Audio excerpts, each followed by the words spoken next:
Hello दोस्तों, स्वागत है आपका आपके यूट्यूब चैनल एग्ज़ाम 91 पे। देखिए, अब हम लोग पेपर के इतने नज़दीक आ गए हैं, तो अब हम लोग रोज़ के रोज़ फुल लेंथ का भी प्रैक्टिस सेट करेंगे। फुल लेंथ में आपको एक ये कंप्यूटर का पार्ट मिल जाएगा, जिसको पार्ट 1 है, और पार्ट 2 में हमारे जो है जीएस है, रीजनिंग है और इंग्लिश है और हिंदी है। ये 4 पोर्शन आएंगे।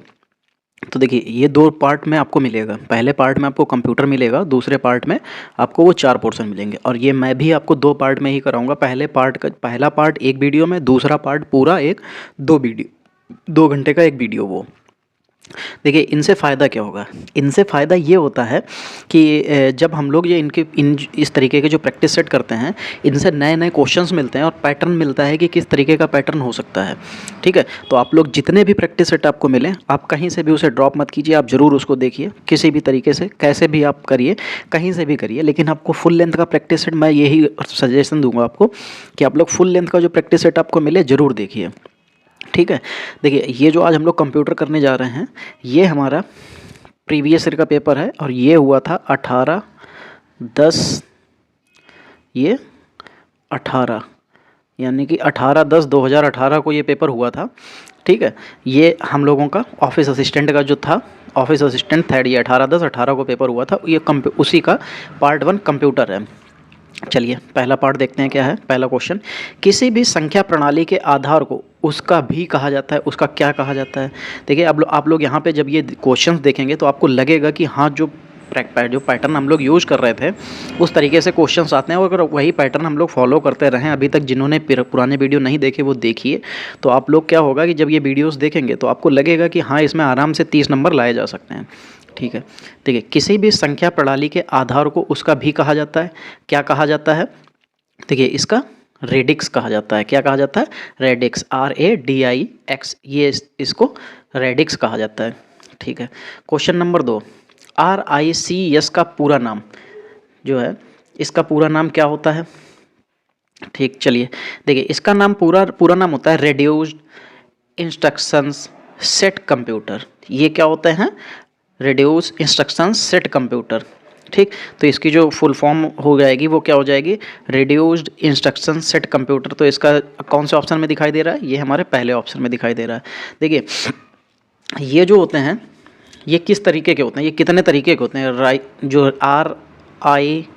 RISC, ये होते हैं 4 तरीके के। कौन से? सॉरी, 4 नहीं, ये होते हैं 5 तरीके के। तो देखो, ये जो 5 तरीके होते हैं वो कौन कौन से होते हैं? ये होता है इंस्ट्रक्शन फेच,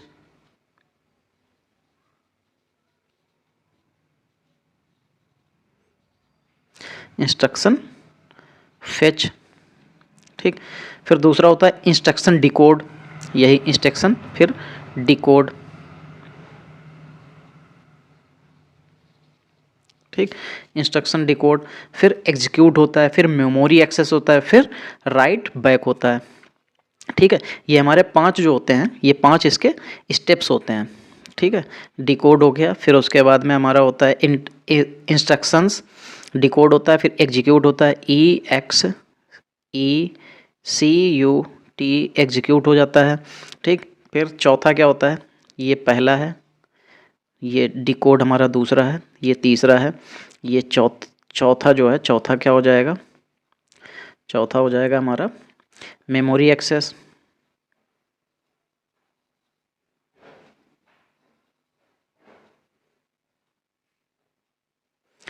ACCESS एक्सेस। ठीक, मेमोरी एक्सेस। और चौथा, पांचवा क्या हो जाता है? पांचवा हो जाता है हमारा राइट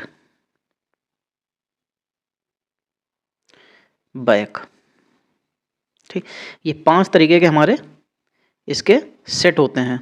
चलिए, इसको ख़त्म करते हैं और फिर आगे वाला पोर्शन देखते हैं कि आगे वाले क्वेश्चन में क्या कहा जा रहा है। तो इसका जो आंसर सही हो जाएगा वो क्या हो जाएगा?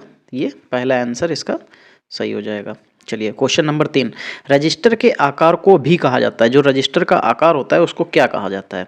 ठीक है, चलिए देखिए, जो रजिस्टर का आकार होता है उसे हम लोग वर्ड साइज कहते हैं। देखो, जो कंप्यूटर में जो शब्द का जो आकार होता है वो अधिकतम हम लोग किससे संदर्भित करते हैं या किससे प्रदर्शित करते हैं या किससे दिखाते हैं? तो वो बिट्स से दिखाते हैं। ठीक है, चलिए आगे देखते हैं। क्वेश्चन नंबर 4, माइक्रोसॉफ्ट एक्सेल में किस शॉर्टकट का प्रयोग करके प्रकोष्ठ संकेतक सेल पॉइंट को वर्तमान स्थिति से एक प्रकोष्ठ यानी कि सेल बाईं ओर ले जाया जा सकता है। देखिए जब हम लोगों ने इसका ये माइक्रोसॉफ्ट ऑफिस का किया था तो हम लोगों ने इस तरीके से क्वेश्चंस किए हुए थे। तो देखो ये जो यानी कि जो सेल है बाईं ओर ले जाया जाता है, इसका जो सही आंसर हो जाएगा, जो इसका शॉर्टकट की हो जाएगी वो हो जाएगी शिफ्ट प्लस टैब। ये होता है हमारा कि जो शॉर्टकट जो होता है ये एक सेल पॉइंट को वर्तमान स्थिति से बाईं ओर ले जाने के लिए हम लोग को शिफ्ट प्लस टैब दबाना पड़ता है, तब हम लोग वहाँ पे पहुँचते हैं। ठीक, देखो शिफ्ट प्लस लेफ्ट से क्या होता है, एक्टिव सेल के बाएं और दाएं सेलेक्ट करने के लिए होता है। शिफ्ट प्लस स्पेस से क्या होता है, एक पूरी पंक्ति को सेलेक्ट करने के लिए होता है। शिफ्ट प्लस इंसर्ट क्या होता है, जो शिफ्ट प्लस इंसर्ट होता है वो सेलेक्ट डेटा या सेल किसी श्रेणी को पेस्ट करने के लिए होता है। फिर alt plus shift plus F2 workbook save करने के लिए होता है। ठीक, चलिए यहाँ पे जो इंपॉर्टेंट थे वो हमने आपको बता दिए। चलिए क्वेश्चन नंबर 5, बुद्धिमानी पूर्वक शतरंज खेलने वाली कंप्यूटर प्रणाली सिस्टम पीढ़ी कौन सी है। ठीक, चलो देखो जब हम लोगों ने जनरेशन्स की बात की थी, जब हम लोगों ने जनरेशन का जो वीडियो देखा था तो उसमें हम लोगों ने एक चीज़ ये देखी थी कि इंटेलिजेंस जो है स्टार्ट हुआ था वो किस पीढ़ी में स्टार्ट हुआ था, तो ये 5th पीढ़ी में। तो यानी कि जो बुद्धिमानीपूर्ण यानी कि इंटेलिजेंसी की बात कर रहा है कि शतरंज खेलने वाली प्रणाली सिस्टम कब आई थी, तो ये 5वीं पीढ़ी में आई थी। जिन्होंने अभी तक जो पीढ़ी वाला वीडियो नहीं देखा है वो लोग आप लोग जाइए पीढ़ी वाला वीडियो एक बार ज़रूर देखिए, आपको वहाँ से पीढ़ी से 2 नंबर ज़रूर देखने को मिलेंगे। चलिए अब देखते हैं क्वेश्चन नंबर 6। ठीक, देखिए इसको जो बुद्धिमानी पूर्वक जो होता है इसको आर्टिफिशियल इंटेलिजेंस बोलते हैं। ठीक है, ये हमारे गेम खेलने के लिए जो प्राकृतिक भाषा जो होती है उसको समझने के लिए ये प्रणाली जो नई आई उनको दृष्टि प्रणाली, वाक पहचान यानी कि जो वॉइस असिस्टेंट होता है उसको, और ये रोबोट वगैरह में जो भी चलने के लिए जो यूज़ किया जाता है ये हमारा आर्टिफिशियल इंटेलिजेंस ही यूज़ किया जाता है। और ये किस पीढ़ी में है, ये 5वीं पीढ़ी में, याद रखिएगा। ठीक, चलिए यहाँ पे क्वेश्चन नंबर 6 में क्या दे रखा है, इज इक्वल टू ईयर, फिर डेट, फिर 13, 14, 15 को प्रकोष्ठ यानी कि सेल में टाइप करने का क्या परिणाम प्रदान होगा। ठीक, चलिए जल्दी से बताइए कि इसका क्या परिणाम प्रदान होगा। देखिए ये हमको 1913 मिलेगा, कितना 1913। देखो जो एक्सेल में जो डेट फंक्शन जो होता है तो ये जो क्या करता है, ये किस तरीके से दिखाया जाता है, ईयर फिर डेट और फिर उसके बाद में हमारा क्या आता है, सबसे पहले आता है ईयर, फिर मंथ आती है और फिर डेट आता है। तो इसलिए ये देखिए ईयर, तो पहले क्या हो जाएगा ईयर, तो ये कौन सा ईयर हो जाएगा, जो भी इस तरीके से देखो इसमें 13 दिखा है, 15, 2013, 1913, फिर ये 14 लिखा है, फिर 15, तो देखो ये तो ईयर हो जाएगा, ये हमारा मंथ हो जाएगा, लेकिन 14 तो मंथ होते नहीं हैं, तो इन्होंने किस तरीके से दे दिया। अच्छा ये डेट्स के लिए दिया होगा इन लोगों ने। ठीक है, चलिए देखिए यहाँ पे क्या है कि बस इतना याद रखिएगा कि जो एक्सेल में लगता है तो पहले डेट आता है, फिर मंथ आता है, फिर हमारा पहले ईयर आता है, फिर मंथ आता है, फिर डेट आता है। ये 3 चीज़ें इस तरीके से आता है YMD के तरीके से, तो याद रखिएगा। तो इसके लिए जो है अगर जब ये देखा जाएगा तो क्या आ जाएगा कि ये 1993 आ जाएगा। देखिए इस तरीके से भी क्वेश्चंस हमने बताए थे कि आपको मिलेंगे, जिनका आप फार्मूला वगैरह जो आपने पढ़े नहीं होंगे उस तरीके से भी आपको क्वेश्चन मिलेंगे, तो आप लोग ये नहीं कह सकते हैं कि क्या सही है क्या नहीं है। ठीक, चलिए निम्नलिखित में कौन लोकल होस्ट के लिए एक सही IP है। कल ही मैंने IP जो एड्रेस वो डाला हुआ था, अपना प्रैक्टिस सेट डाला हुआ है, उसमें मैंने बताया है कि जो IP एड्रेस का जो सही पैटर्न होता है वो क्या होता है, पहले 3, फिर उसके बाद डॉट के बाद 1, फिर डॉट के बाद 1, फिर डॉट के बाद 1, ये हमारा सही पैटर्न होता है। तो देखो यहाँ से ये तो आप काट दीजिए, ये वाला भी आप काट दीजिए, अब बचता है ये वाला और ये वाला।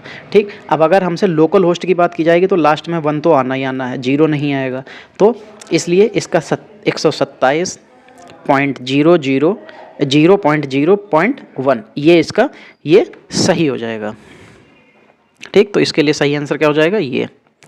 चलिए आगे देखते हैं क्वेश्चन नंबर 8, उपभोक्ता यूजर यानी कि द्वारा हाल ही में देखी गई वेबसाइट की स्वनिर्मित सूची ऑटोमेटेड लिस्टेड होती है।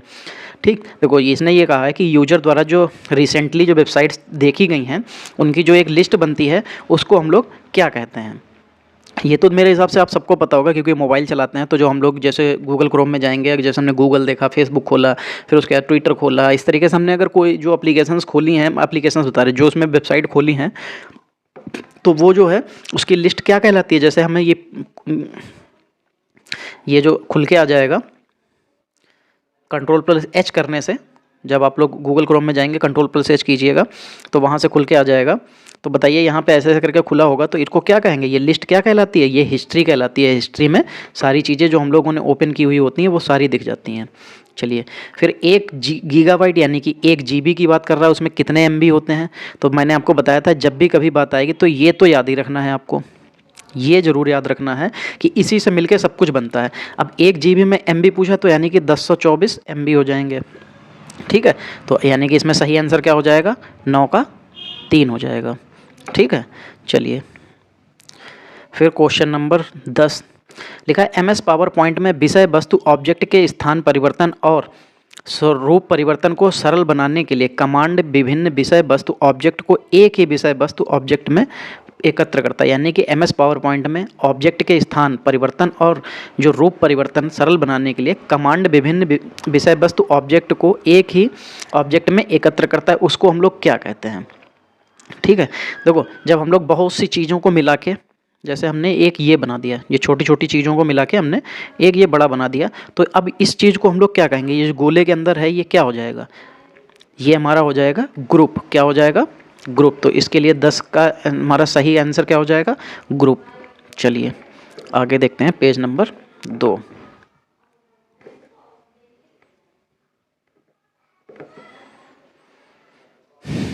ठीक, क्वेश्चन नंबर 11 विंडोज़ में चल रहे रन कर रहे यानी कि वही रन कर रहे अनुप्रयोग एप्लीकेशन नामक 3 अवस्थाओं हो सकते हैं। ठीक है, उनका ये कहना है कि विंडोज़ में जो है रन कर रहे जो जिसको हम यूज नहीं कर रहे हैं एप्लीकेशन जो हैं 3 अवस्थाओं के हो सकते हैं। वो कौन कौन सी अवस्थाएं होती हैं ये हमको बताना है। ठीक है, देखो सबसे पहली बात तो हम लोग उसमें जैसे कोई भी, जैसे हमने ये हमारा डेस्कटॉप है, इसके अंदर हमने ये गूगल क्रोम को ओपन कर रखा है। ठीक, और यहाँ पे एक माइनस का होता है, फिर एक ऐसे करके स्क्वायर बना होता है और एक कट्टम बना होता है। तो अब आप हमको ये बताइए कि इन तीनों का मतलब क्या होता है। ये होता है मिनिमाइज, ये होता है मैक्सिमाइज, ये होता है क्लोज। तो हमको क्या होगा कि ये 3 चीज़ें तो मिलेंगी ही मिलेंगी। ठीक है, और ये कट्टम को हम लोग क्लोज और नॉर्मल दोनों बोलते हैं, ये याद रखिएगा। तो देखिए मिनिमाइज, नॉर्मल, हेड, नोटिफाइड, ये हटा दीजिए। फिर सेकंड नंबर मिनिमाइज्ड, मैक्सिमाइज्ड और नॉर्मल, हाँ ये हो सकता है। क्रिएटेड, फॉक्ड और डॉगल्ड, ये गलत है। मिनिमाइज, नोटिफाइड, एक्टिव, ये तो दोनों गलत हो जाएगा। तो बचा कौन सा, मिनिमाइज और मैक्सिमाइज, और नॉर्मल की कंडीशन में वो आ जाता है। ठीक, जो नॉर्मल की कंडीशन में रहता है उसको हम लोग क्लोज्ड के लिए और उसके लिए बोल सकते हैं। चलिए क्वेश्चन नंबर 12 देखते हैं। लिखा है विंडोज़ की सुविधा अनजाने में कुंजी के बार बार दबाने के प्रभाव को, जिसमें कुंजी अधिक समय के लिए ही दबी रह सकती है, निष्क्रिय या काम करती है। देखिए ये क्या है ना कि ये प्रीवियस ईयर का पेपर है। तो जो प्रीवियस ईयर का पेपर जब मुझे मिला है तो इसमें इंग्लिश वर्जन नहीं मिला। अगर इंग्लिश वर्जन मिला होता तो आपके लिए बहुत आसान हो जाता, क्योंकि देखिए इसमें क्या है ना कि जो हिंदी में कई चीज़ें ऐसी होती हैं जिनके कंप्यूटर में वर्ड को समझना थोड़ा सा मुश्किल हो जाता है। ठीक है, चलिए इनका कहने का मतलब है यहाँ पे कि विंडोज़ की ऐसी कौन सी की है जिसकी सुविधा के अनजाने में कुंजी बार बार दबाने के प्रभाव को, या जिसमें कुंजी अधिक समय के लिए भी दबी रह सकती है, निष्क्रिय या कम करती है। तो अगर हम जैसे मान लीजिए कोई कुंजी हमको बार बार दबानी है या दबाए ही रखनी है, तो ऐसी कौन सी कुंजी है जो उसको हम दबा दें तो वो हमारा काम करती रहे। उनका कहने का मतलब ये है। तो देखो जब इस तरीके की चीज़ आती है तो हमको हमेशा क्या करना चाहिए, फ़िल्टर कर देना चाहिए। फ़िल्टर करते ही हम लोग उस फ़िल्टर को लगा देंगे, तो जहाँ पे भी उस फ़िल्टर का वर्क होगा वो अपने आप वर्क करने लग जाएगा। तो इसलिए यहाँ पे फ़िल्टर की जो इस्तेमाल की जाती है, विंडोज़ की फ़िल्टर की का इस्तेमाल करके हम बार बार कुंजी को दबाने से बच सकते हैं, या बार बार उसको सिर्फ एक ही बार दबाए रखने से भी बच सकते हैं। ठीक है, ये याद रखिएगा। देखिए कंप्यूटर एक ऐसा सब्जेक्ट होता है जिसमें आप अगर थोड़ा सा ध्यान देके समझ लें तो कंप्यूटर की लैंग्वेज में आप बहुत आसानी से उसको कंप्लीट कर सकते हैं। चलिए क्वेश्चन नंबर 13, निम्नलिखित में कौन सी प्रचालन प्रणाली ऑपरेटिंग सिस्टम भारत में विकसित हुई है।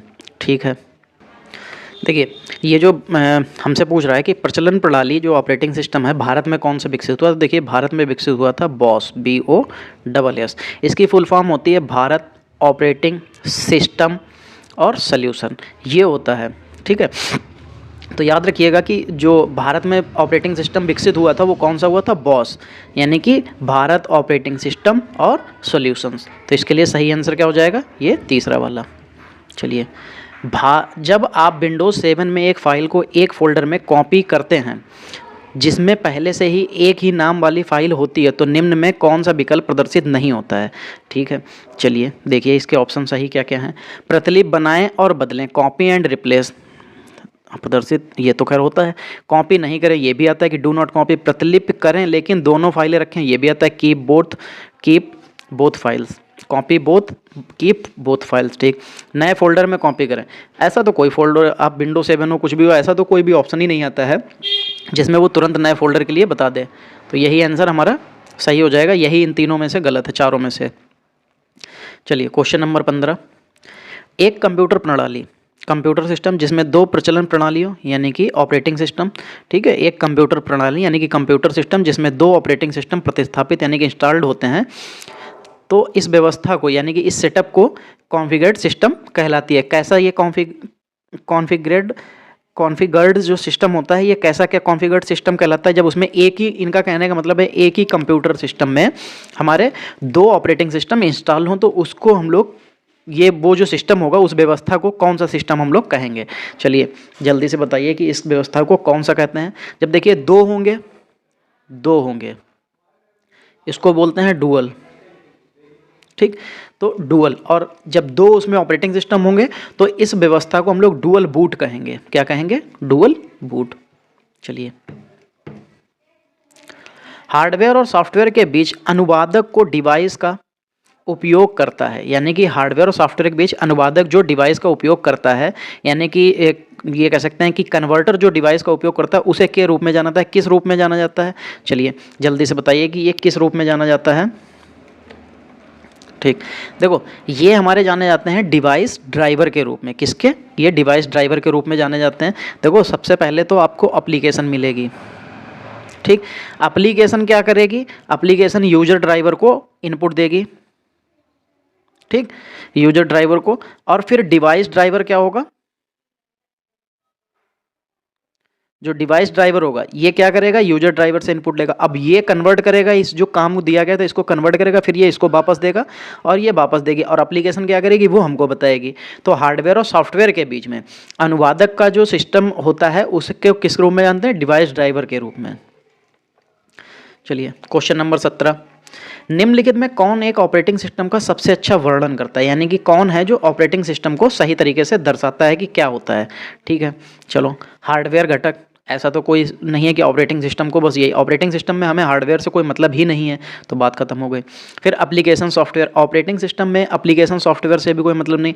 हमारे पास कंप्यूटर में हमने विंडो डाल ली तो ज़रूरी नहीं कि हमें उसमें एप्लीकेशन सॉफ्टवेयर डालने ही पड़े, इसको डाले बिना भी बहुत से काम हो सकते हैं। फिर आता है एक एप्लीकेशन जो इंटरनेट से जुड़ती है, इसका भी कोई मतलब नहीं कि इंटरनेट से जुड़े या ना जुड़े, हमें क्या मतलब है। ठीक है, चलिए कंप्यूटर यूजर होना चाहिए, हार्डवेयर के बीच इंटरफेस, हाँ ये बिल्कुल सही बात है कि जब ऑपरेटिंग सिस्टम का जो सबसे अच्छा वर्णन करता है, ऑपरेटिंग सिस्टम का मतलब होता है कि जो कंप्यूटर को यूज कर रहा है और जो उनके उसमें हार्डवेयर है उनके बीच में इंटरफेस, यानी कि उनकी बात को समझ के जो है एग्जीक्यूट कर दे कि क्या ये क्या चाह रहे हैं। तो ये इसके लिए सही आंसर ये सही हो जाएगा। चलो फिर क्वेश्चन नंबर 18, चलो क्वेश्चन नंबर 18 क्या है, माइक्रोसॉफ्ट एक्सेल 2016 में वह विकल्प जिसके द्वारा आप प्रिंट किए जाने वाले क्षेत्र का चुनाव सेलेक्ट कर सकते हैं, मेनू के अंतर्गत आता है। देखिए ये मैंने आपको बहुत पहले बताया था जब हम लोगों के इस तरीके से माइक्रोसॉफ्ट एक्सेल पढ़ा रहे तो उसमें इस तरीके का क्वेश्चन आ चुका है। एक क्वेश्चन ये भी आया था कि जब प्रिंट करने से पहले जो हम लोगों को दिखाई देता है उसको हम लोग क्या कहते हैं, ये भी क्वेश्चन आ चुका है। तो ये तो आप लोग बिल्कुल भी इस तरीके से नहीं कह सकते कि सर ये क्वेश्चन तो हम लोगों ने पढ़े नहीं। देखिए क्वेश्चन पढ़ें, लैंग्वेज मैंने आपको पहले भी बताया है कि जब हम लोग क्वेश्चन करेंगे पेपर में तो जो लैंग्वेज हम लोग पढ़ रहे हैं जरूरी नहीं क्वेश्चन की यही लैंग्वेज आपको मिल जाए, कुछ कॉपी मिल सकती है कि कुछ कॉपी पेस्ट हो सकते हैं, लेकिन ज़रूरी नहीं, आपको थोड़ी सी लैंग्वेज जरूर मतलब उसमें चेंज मिलेगी। तो देखो ये जो है हम लोगों से पूछा जा रहा है कि जो प्रिंट प्रीव्यू है, या ये कह सकते हैं कि जो हम लोगों ने जो डेटा कॉपी करना है वो हम लोगों को कहाँ मिलता है। ठीक है, या विकल्प जिसके द्वारा किया गया क्षेत्र का चुनाव कर सकते हैं कि हमको कितना प्रिंट चाहिए है, कितने क्षेत्र का प्रिंट चाहिए, वो हमको कहाँ मिलता है, ये मिलता है पेज लेआउट में। ठीक है, ये पेज लेआउट में ही हम लोगों को मिलेगा कि कितना उसको प्रिंट करना है, कितना नहीं करना है, ये सब हमको पेज लेआउट में, उसी में किस पेज पे करना है, हॉरिजॉन्टल करना है, वर्टिकल करना है। ठीक है, ये इस तरीके से। फिर आया एक सुपर कंप्यूटर की गति का मापन सामान्यता नामक इकाई में होता है। ठीक है, हमसे ये पूछा गया कि जो सुपर कंप्यूटर होता है उसकी जो उसको जो मतलब गति होती है उसको नापने का पैमाना क्या है, तो हमसे ये पूछा गया। तो 19 में इसकी गति का नापने का माना है फ्लॉप्स होता है। जो सुपर कंप्यूटर होता है उसकी गति फ्लॉप्स में नापी जाती है। अच्छा, फ्लॉप्स की जो है फुल फॉर्म क्या होती है, देखो फ्लॉप्स की फुल फॉर्म होती है फ्लोटिंग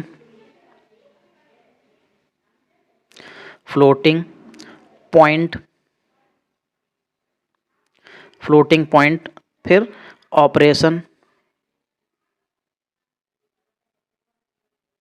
ऑपरेशन फिर पर सेकेंड। ठीक, ये होती है फ्लॉप्स की जो फुल फॉर्म होती है, ये होती है फ्लोटिंग पॉइंट ऑपरेशंस पर सेकंड। ये हमारी उसकी गति को दर्शाता है।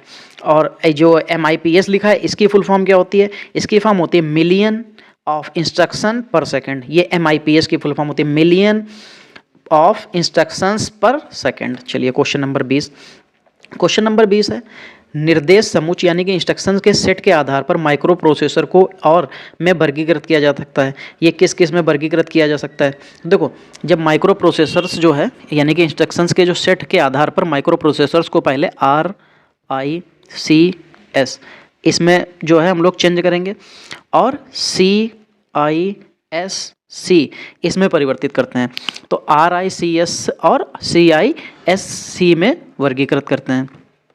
चलो 21 नंबर, माइक्रोसॉफ्ट एक्सेल में एक सेल -2 × 3 दर्ज करना प्रदर्शित करेगा। ये हमको क्या प्रदर्शित करेगा, ठीक है। तो देखो जब माइक्रोसॉफ्ट एक्सेल में इसको जो मल्टीप्लाई के साथ में प्रदर्शित करेंगे, ठीक है, तो जब देखो 2 और 3 का मल्टीप्लाई करेंगे तो हमें कितना मिलेगा 6, और माइनस लगाए तो इसके लिए माइनस आ जाएगा, तो इसका आंसर हो जाएगा -6। चलो क्वेश्चन नंबर 22। क्वेश्चन नंबर 22 है एक उपदेयता यानी कि यूटिलिटी है जो आपको अपने माउस या जॉयस्टिक का प्रयोग करके टेक्स्ट टाइप करने की सुविधा प्रदान करता है। तो अब आप बताएंगे ये क्या होता है। देखो जब हम लोगों को ये टाइप करने की बात कर रहा है जॉयस्टिक या माउस से, तो देखो ये जब हम लोग माउस से तो देखो किसी न किसी के ज़रिए से ही लिखेंगे, ठीक है। तो ये क्या हो जाएगा, जब उस पर टेक्स्ट करने यानी कि टाइप करने की बात कर रहा है, सुविधा प्रदान करता है, तो देखो मैग्नीफायर से तो चीज़ें बड़ी हो जाती हैं, ठीक। नोटपैड हम लोगों को लिखने का मतलब है, पेंट करने का काम होता है। ऑन स्क्रीन कीबोर्ड, जब ऑन स्क्रीन कीबोर्ड होता है तो हम लोगों को क्या होता है, ये इस तरीके से हमारा कीबोर्ड एक आ जाता है, उसमें सारे क्वालिटी और ये इस तरीके से सारी चीज़ें लिखी होती हैं। तो इसका मतलब होता है जब हम लोग उससे दबाएंगे, उससे कीज दबाएंगे तो वो हमारा क्या हो जाएगा, लिख जाएगा, और यही एक यूटिलिटी होता है। चलिए क्वेश्चन नंबर 23। एक क्लाइंट सॉफ्टवेयर है जिसमें इंटरनेट से जानकारी तक पहुंचने के लिए विभिन्न ग्राफिकल क्षमताएं हैं। ये क्या हो जाएगा, चलिए जल्दी से बताइए। एक क्लाइंट सॉफ्टवेयर है यानी कि हमसे पूछा गया एक सॉफ्टवेयर है जिससे इंटरनेट की जानकारी तक पहुंचने के लिए हम लोग ग्राफिकल क्षमताएं, यानी ग्राफिकल क्षमताओं का मतलब ऐसे समझिए कि एक ऐसा सॉफ्टवेयर जिसके ज़रिए से हम लोग इंटरनेट को सर्व कर सकते हैं, वो क्या होता है, तो वो क्या होता है, वेब ब्राउज़र होता है। देखिए आप लोगों को थोड़ा सा लैंग्वेज को समझना पड़ेगा, वरना आपसे क्वेश्चंस देखिए गलत हो जाएंगे, ठीक है। चलिए क्वेश्चन नंबर 24। यदि माइक्रोसॉफ्ट ऑफिस के किसी उत्पाद का प्रयोग करते समय किसी विकल्प के संबंध में सहायता प्राप्त करने में असमर्थ हैं तो सबसे पहले आपको क्या करना चाहिए। चलिए क्या करना चाहिए देखते हैं भाई। उत्पाद को प्रयोग को बंद कर देना चाहिए। अगर बंद कर देंगे तो हमें उससे भाई हम उसको काम को कर कैसे पाएंगे या उसकी मदद कैसे ले पाएंगे। माइक्रोसॉफ्ट में संपर्क करके बग के बारे में सूचित करना चाहिए। माइक्रोसॉफ्ट में संपर्क करना भाई देखो इतना आसान नहीं है, डायरेक्टली वहाँ पे आप संपर्क नहीं कर सकते हैं, आप मेल कर सकते हैं, वो सारी चीज़ें उनको सूचित तो कर सकते हैं, वो एक अलग बात हो गई।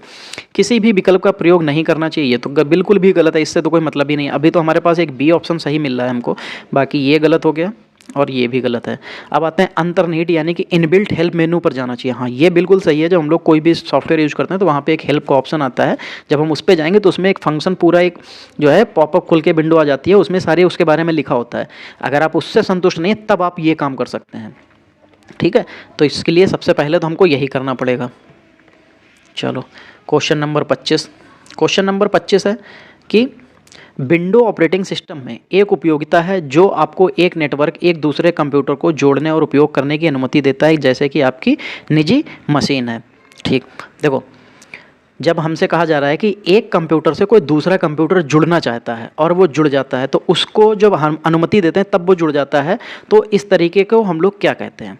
देखो, विंडो ऑपरेटिंग सिस्टम में एक उपयोगिता है जो आपको एक नेटवर्क से दूसरे नेटवर्क को जोड़ने और उपयोग करने की अनुमति देता है, जैसा कि आपकी अपनी निजी मशीन है। जैसे हम इस कंप्यूटर पे बैठे हैं, लेकिन हम इस कंप्यूटर से चीज़ें लेना चाहते हैं, तो हम क्या करेंगे? इससे रिमोट लॉगिन करेंगे। रिमोट लॉगिन करने के बाद में हम इसकी जो भी फाइल्स होंगी सब ऑपरेट कर सकते हैं और यहाँ से बैठ के इसको ऑपरेट कर सकते हैं। तो ये होता है रिमोट डेस्कटॉप कनेक्शन। ठीक है, ये याद रखिएगा, जब भी कभी इस तरीके की चीज़ आएगी तो आपको रिमोट याद रखना है। ठीक है, चलिए क्वेश्चन नंबर 26 लिखा है, ऐसे किसी भी सेल में जिसमें सेल पॉइंट होता है उसे सेल के निचले बाएं किनारे पर लिखने वाला छोटा सा काला वर्ग क्या कहलाता है? चलिए जल्दी से बताइए कि भाई ऐसा क्या कहलाता है। देखो, जैसे ये हमारी सेल है, ठीक है, इसने कहा है कि सेल पॉइंटर होता है, तो जैसे मान लिया सेल पॉइंटर यहाँ पे है, ठीक, ऐसे करके ये पूरा सेल में सेल पॉइंटर होता है। उस सेल में निचले दाएं मतलब यहाँ पे, ठीक है, किनारे पर दिखने वाला एक छोटा सा काला वर्ग जो होता है उसको क्या कहते हैं? देखो, ये कहलाता है फिल हैंडल कहलाता है। जब ये हम लोग जैसे इस पर क्लिक करेंगे, ये जो फिल हैंडल है, भाई चल जाओ पेन, हाँ ये, तो ये तीसरा ऑप्शन इसका सही हो जाएगा। चलिए याद रखिएगा, ये तीसरा ऑप्शन इसका सही हो जाएगा। चलो फिर चौथा पेज, 27 नंबर। और देखिए इसके बाद में आपको इस पेपर के बाद में आपको आधे घंटे से 1 घंटे के अंदर आपको इसका फुल लेंथ का भी पेपर मिल जाएगा, जो आपका सेकंड पार्ट होगा, जिसमें 4 पोर्शन आते हैं। वो आपको जिसमें रीजनिंग, जीएस और हिंदी और इंग्लिश चारों मिल जाएंगे, और वो भी विद एक्सप्लेनेशन मिलेंगे। देखिए उसको बहुत जल्दी से किया जाएगा, आपका बहुत ज़्यादा टाइम नहीं लिया जाएगा, तो इसलिए आप लोग उसको भी ज़रूर देखिएगा। और उसको जितने भी आपको मिलें, जहाँ से भी मिलें, आप दिन में एक सेट पेपर अपना लगाइए और कम से कम एक सेट पेपर आप ऑनलाइन देखिए। तो आपको कुछ चीज़ें ऐसी रीजनिंग में मिलेंगी जिनको आपको करने में बहुत मदद मिलेगी। कुछ चीज़ें आपको हिंदी में नई तरीके की पता चलेंगी, ठीक है, इंग्लिश में भी पता चलेंगी। तो इसलिए आप लोग ये बिल्कुल भी मत करिएगा कि आप घर पर टेस्ट दे रहे हैं तो दूसरे का मत देखिए, आप दूसरे का ज़रूर देखिए। इंटरनेट पर आपको जहाँ भी मिले ज़रूर देखिए, आपको नई नई चीज़ें सीखने को मिलेंगी। चलिए 27 नंबर, अधिकांश ईमेल क्लाइंट समय समय पर आपके मेल बॉक्स की जांच करते हैं और उपयोग ईमेल डाउनलोड करने के लिए कहते हैं। तो और ये इस तरीके की जो चीज़ होती है यहाँ पे खाली जगह भरने के लिए, ये कौन होता है जो हमको मेल डाउनलोड करने को कहता है? ठीक है, चलिए देखिए, ये होता है POP3। ये होता है मेल बॉक्स की जाँच करते हैं और उपयोग जो ईमेल डाउनलोड करने के लिए हमसे कहते हैं। ठीक, ये POP3 होता क्या है? ये होता है पोस्ट ऑफिस प्रोटोकॉल। ठीक, इसका मतलब क्या होता है? पोस्ट ऑफिस प्रोटोकॉल होता है। और ये जो क्या होता है, एक इंटरनेट स्टैंडर्ड जो है प्रोटोकॉल होता है, जैसा कि हमारा एक TCP और IP भी होता है, ये आपको याद होगा। ठीक है, तो ये याद रखिएगा। और एक SMT भी, ये भी हमारा ये भी प्रोटोकॉल होता है। ये क्या होता है? सिंगल मेल ट्रांसफ़र प्रोटोकॉल होता है। ये STTP, ये hyper text transfer protocol, FTP file transfer protocol. तो याद रखिएगा, इसका सही आंसर क्या हो जाएगा? ये तीसरा वाला।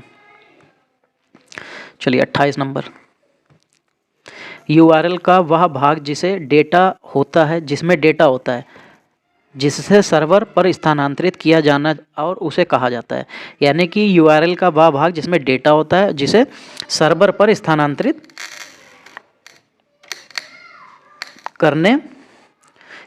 किया जाना है, उसे कहा जाता है। जब उसे स्थानांतरित किया जाना है तो उसे क्या कहा जाता है? ठीक है, चलिए जल्दी से बताइए। देखिए इसको कहते हैं हम लोग क्वेरी स्ट्रिंग कहते हैं। क्या कहते हैं? क्वेरी स्ट्रिंग कहते हैं। ठीक, फिर देखिए लोकल ISP के साथ संलग्न होता है। क्या संलग्न होता है? लोकल ISP जो होता है उसके साथ क्या संलग्न होता है? ठीक, लोकल का मतलब होता है जो क्षेत्र हमारे जानने वाला या कम क्षेत्र होता है, जो लिमिटेड होता है, जो जिसमें एरिया बंधा हुआ होता है, इसको हम लोग लोकल कहते हैं। और यही लोकल को हम लोग रीजनल भी कहते हैं। तो देखिए लोकल ISP तो के साथ संलग्न होता है। क्या संलग्न जो हो जाएगा? अगर लोकल है तो वो रीजनल ISP के साथ संलग्न हो जाएगा। कंप्यूटर प्रणाली केवल संख्या प्रणाली नंबर पर समझ सकती है। ये किस तरीके की समझ सकती है? तो देखिए यहाँ पे लिखा है डेसिमल, ऑक्टल, बाइनरी, हेक्साडेसिमल। तो आपको पता होगा ये कैसे समझती है बाइनरी नंबर को। कौन कौन सा? 0 और 1 बाइनरी नंबर होता है हमारा। ठीक। एक विधि है जिसके द्वारा एक हार्ड ड्राइव की सामग्री को इसके विन्यास यानी कि कॉन्फ़िगरेशन सेटिंग और अनुप्रयोग एप्लीकेशन सहित एक छवि यानी कि इमेज में रूपांतरित किया जाता है और इमेज को एक सर्वर पर संग्रहित किया जाता है या सीडी पर अंकित बर्न किया जाता है। तो उसको हम लोग क्या कहते हैं? देखो, जब इन्होंने दे ही दिया है कि अंकित यानी कि बर्न किया जाता है, तो इसका सही आंसर क्या हो जाएगा? देखिए, बर्निंग तो नहीं कर सकते। बर्निंग का मतलब होता है कि जब हमें किसी एक चीज़ को कॉपी करके हमें उसको परमानेंट करना है। बर्निंग का मतलब होता है उसको हमें परमानेंट करना। तो जैसे अगर हम लोग उस पर बर्न कर देंगे तो वो परमानेंट हो जाएगा। यहाँ पे कह रहा है एक विधि है जिसके द्वारा हार्ड ड्राइव की सामग्री को उसके कॉन्फ़िगरेशन सेटिंग और एप्लीकेशन सेटिंग को अनुप्रयोग एप्लीकेशन सहित इमेज के रूप में रूपांतरित किया जाता है और छवि यानी कि इमेज को एक सर्वर पर संग्रहित किया जाता है, सीडी में अंकित बर्न किया जाता है। ठीक है, तो देखो ये हो जाती है गोस्ट इमेजिंग हो जाती है। क्या हो जाती है? गोस्ट इमेजिंग हो जाती है। ठीक, देखो गोस्ट इमेजिंग होता क्या है? गोस्ट इमेजिंग देखिए ऐसी चीज़ मतलब एक ऐसी टेक्निक होती है, कह सकते हैं ऐसी विधि होती है जिसके द्वारा हम लोग हार्ड ड्राइव की सामग्री को उसके कॉन्फ़िगरेशन सेटिंग जो होती है वो एप्लीकेशन के जो इमेज में रूपांतरित किया जा सकता है और इमेज को एक सर्वर पर संग्रहित किया जा सकता है। ये होती है गोस्ट इमेजिंग। ठीक है, गोस्ट इमेजिंग को जो है data imaging, disk imaging, computer imaging के रूप में भी जाना जाता है। ठीक है, ये याद रखिएगा कि ये होता क्या है। गोस्ट इमेजिंग जो है वो का प्रयोग करने के लिए डिस्क इमेजिंग या बैकअप सॉफ्टवेयर का भी इस्तेमाल किया जाता है। ये भी इसके साथ में याद रखिएगा। चलिए 32 नंबर देखते हैं। देखा, एक ऐसा अनुप्रयोग एप्लीकेशन जो पूरे स्क्रीन पर चलता है और आप माउस हिलाते हैं तो वह स्वतः ही लुप्त हो जाता है, उसको हम लोग क्या कहते हैं? देखो, जैसे ये हमारा डेस्कटॉप है और इसको हमने काफ़ी देर तक यूज़ नहीं किया, तो इसमें जैसे कुछ ऐसे करके एक बना होगा जो चलता होगा या चलता रहेगा या जो भी है, और जैसे हम लोग माउस हिलाएंगे तो ये हट जाएगा। इसको क्या कहते हैं? इसको कहते हैं स्क्रीन सेवर। प्रोग्राम और डेटा जिस पर प्रोग्राम संचालित होता है दोनों कंप्यूटर मेमोरी में संग्रहित होते हैं तथा कंप्यूटर सिस्टम द्वारा संसाधित होने की प्रतीक्षा करते हैं। इस अवधारणा को क्या कहा जाता है? चलिए जल्दी से देख के बताइए क्या कहा जाता है। इसको हम लोग कहते हैं स्टोर्ड प्रोग्राम। क्या कहते हैं? Stored program. 34 number, Microsoft word में एक एड्रेस को टाइप करते समय के प्रयोग को सदा प्राथमिकता देनी चाहिए। किसको प्राथमिकता हमेशा देनी चाहिए? तो ये होता है सॉफ्ट रिटर्न, इसको प्राथमिकता हमेशा देनी चाहिए। चलो फिर आगे देखते हैं।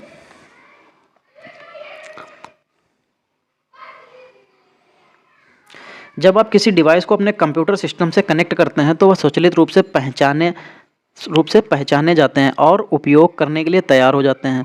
इस प्रकार के उपकरणों को क्या कहा जाता है? तो देखो, इस प्रकार के जो उपकरण होते हैं वो हमारे क्या कहलाते हैं?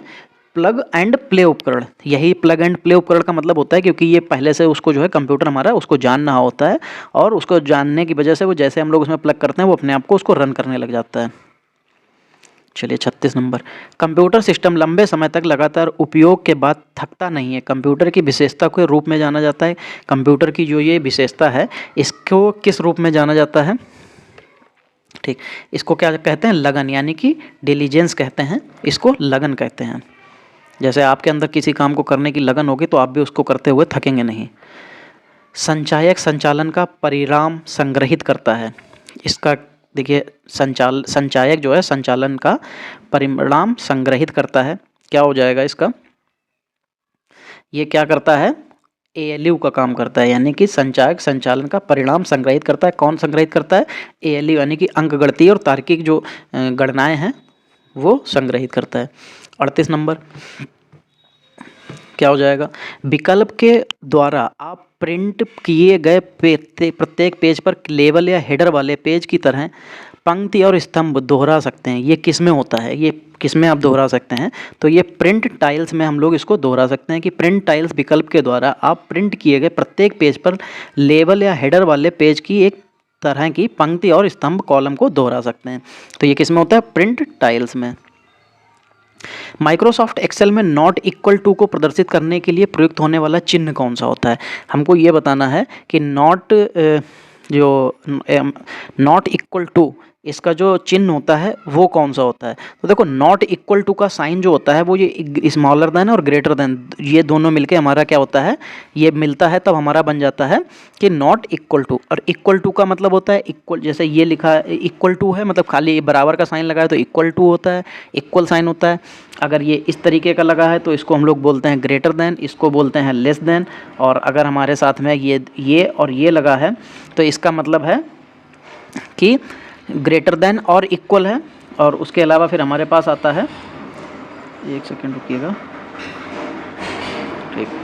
फिर अगर मान लीजिए हमारे पास ये और ये लगा है, ये और ये लगा है तो इसका मतलब हो जाएगा लेस देन और इक्वल टू, ठीक। चलिए आगे बढ़ते हैं क्वेश्चन नंबर 40 की तरफ।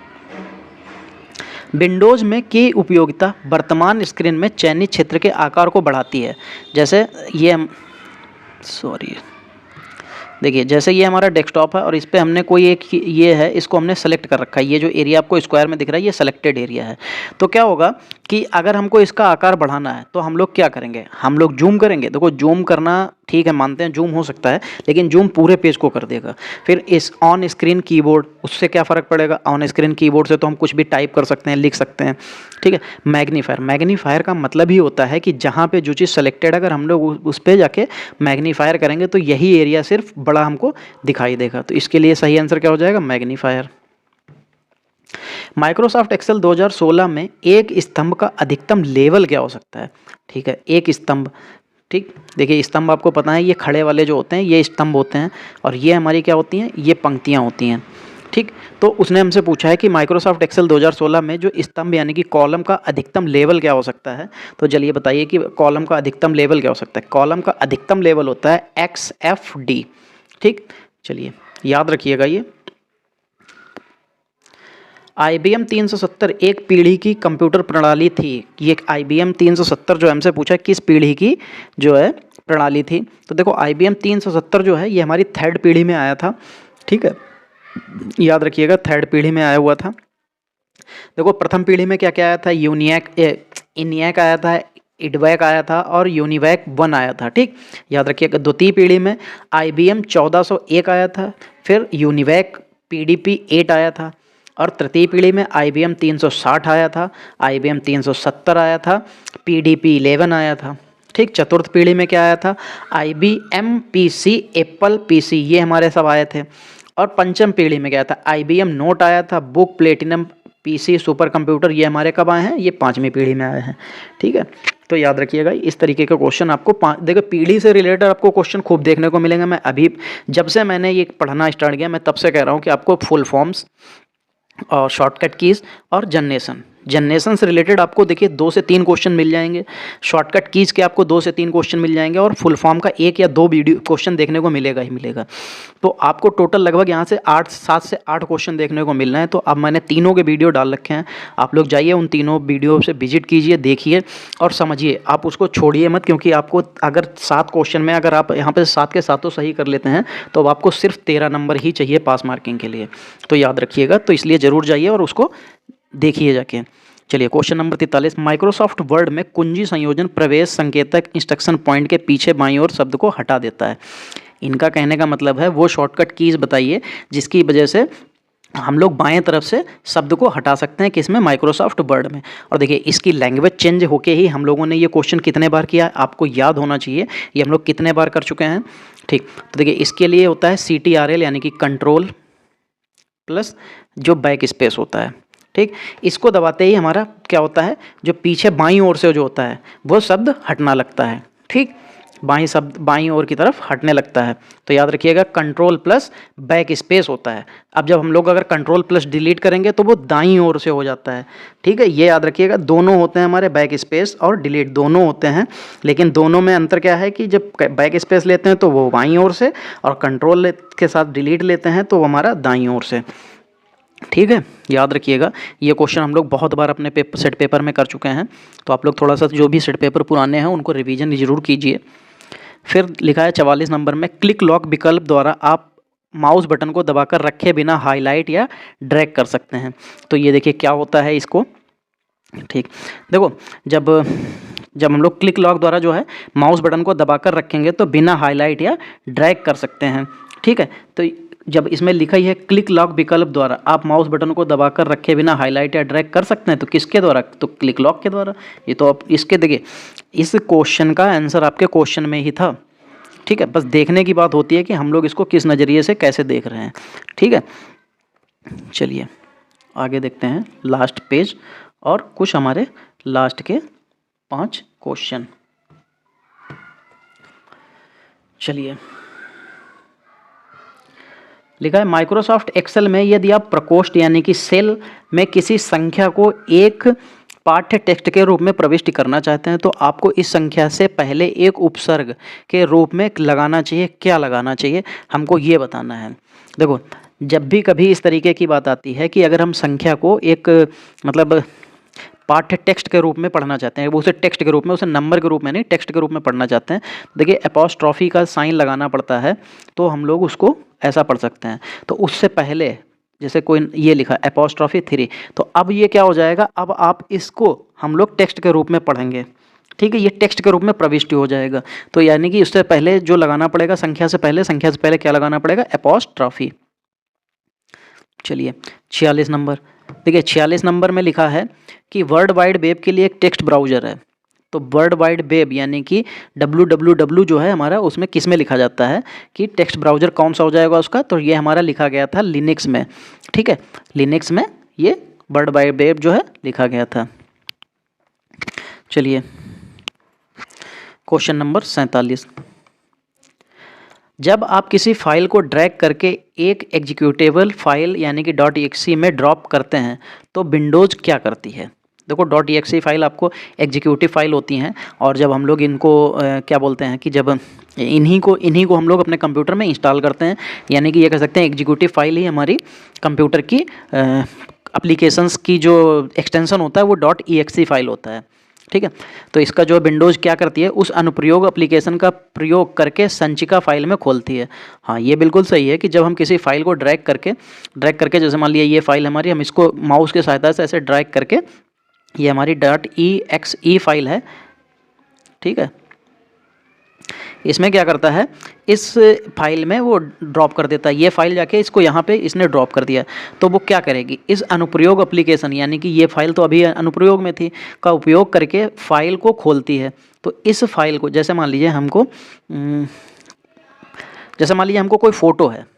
ठीक है, ये हमको फ़ोटो रखी है यहाँ पे, इस फ़ोटो को हमको पावर पॉइंट में खोलना है। तो यहाँ पे पावर पॉइंट का हमारा ये सॉफ्टवेयर ओपन हुआ है, तो इस फोटो को हम पकड़ेंगे और इस पर ले जाके जैसे ही ड्रॉप करेंगे तो इस पर फोटो क्या हो जाएगी, ओपन हो जाएगी। तो इसके लिए ये ऑप्शन नंबर 1 सही हो जाएगा। चलिए क्वेश्चन नंबर 48, लिखा है माइक्रोसॉफ्ट वर्ड आपको हमेशा F8 कुंजी दबाकर टेक्स्ट में एक ब्लॉक चयन करने की अनुमति देता है। चयन के इस मोड को हम लोग क्या कहते हैं? ठीक, देखो माइक्रोसॉफ्ट वर्ड में जो है F8 कुंजी दबाकर जो हम लोग टेक्स्ट को एक ब्लॉक में चयन करने की जो अनुमति देता है, इस मोड को हम लोग विस्तारित चयन मोड यानी कि एक्सटेंड सिलेक्शन मोड कहते हैं। क्या कहते हैं? एक्सटेंड सिलेक्शन मोड यानी कि विस्तारित चयन मोड कहते हैं। देखिए किस ऑप्शन में दिखाई दे रहा है, ये चौथे ऑप्शन में दिखाई दे रहा है। चलिए क्वेश्चन नंबर 49, संचालन के मूल सेट का प्रतिनिधित्व करते हैं जो एक प्रोसेसर पूरा करता है। संचालन के मूल सेट का प्रतिनिधित्व करते हैं, कौन जो है उसके प्रतिनिधित्व करता है? तो देखो इंस्ट्रक्शंस का सेट होता है, वही संचालन को मूल सेट का प्रतिनिधित्व करते हैं। और निर्देशों के एक समूह को हम लोग क्या कहते हैं?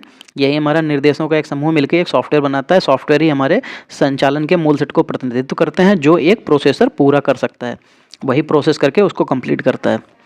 क्वेश्चन नंबर 50, एक प्राथमिक इंटरफेस है जिसका उपयोग एप्लीकेशन और प्रशासनिक या कॉन्फ़िगरेशन उपयोगिताओं को लॉन्च करने के लिए किया जाता है। एक प्राथमिक इंटरफेस है जिसका उपयोग एप्लीकेशन और प्राथमिक या कॉन्फ़िगरेशन उपयोगिताओं को लॉन्च करने के लिए किया जाता है, वो क्या होता है? ठीक, देखो ये हमारा होता है स्टार्ट मेनू। क्या होता है? Start menu. हम लोग जैसे ही स्टार्ट मेनू को ओपन करते हैं, हमारे सभी जो है जैसे लिखा है कि जिसका उपयोग एप्लीकेशन और प्रशासनिक या कॉन्फ़िगरेशन उपयोगिताओं को लॉन्च करने के लिए। तो जैसे हम लोगों को जैसे ये ऐसा करके पूरा बना होता है डेस्कटॉप, इसमें एक नीचे लाइन होती है, यहाँ पे हमारा एक साइन बना होता है विंडो का, इस पर क्लिक करते ही हमारे सामने एक ऐसा करके विंडो खुल जाती है। इस विंडो में हमारे क्या होते हैं, जितने भी इंस्टॉल्ड सॉफ्टवेयर होते हैं, जितने भी हमारे सिस्टम सॉफ्टवेयर होते हैं, वो सब इसमें ऐसे करके लिस्ट में आ जाते हैं। और हमको जो भी चाहिए होता है वो वहाँ से ले सकते हैं या सर्च करके भी यहाँ से ले सकते हैं। तो लॉन्च करने के लिए किया जाता है, क्या किया जाता है, हम लोग स्टार्ट मेनू पे क्लिक करते हैं, यही स्टार्ट मेनू, तो इसी से हमारी पूरी विंडो ओपन हो जाती है। तो इसका क्या आंसर हो जाएगा, ये प्रारंभ मेनू या स्टार्ट मेनू। ठीक है, देखिए ये हम लोगों का प्रीवियस ईयर का जो ऑफिस असिस्टेंट जो थर्ड का एग्ज़ाम जो था, जो हम लोगों को 18 अक्टूबर 2018 में हुआ था, ये उसका पेपर था, ये कंप्यूटर का। आप लोग इसको अटेम्प्ट कीजिए और देखिए इसमें आपके कितने नंबर बने। और अभी आपको थोड़ी ही देर में 1 घंटे में आपको इसका सेकंड पार्ट भी मिल जाएगा, जो कि इससे उसमें 4 पोर्शन होंगे, रीजनिंग, जीएस, हिंदी और इंग्लिश, वो भी आपको मिल जाएगा। और उसको आप ज़रूर देखिएगा, क्योंकि उसमें आपको रीजनिंग जो है करने के कुछ तरीके मिलेंगे, क्योंकि अब देखिए रीजनिंग का पैटर्न थोड़ा सा चेंज होके आएगा। जो हम लोगों की ये रीजनिंग है ये 2018 की, अब हम लोगों को रीजनिंग मिलेगी 2021 और 22 को देखने को मिलेगी।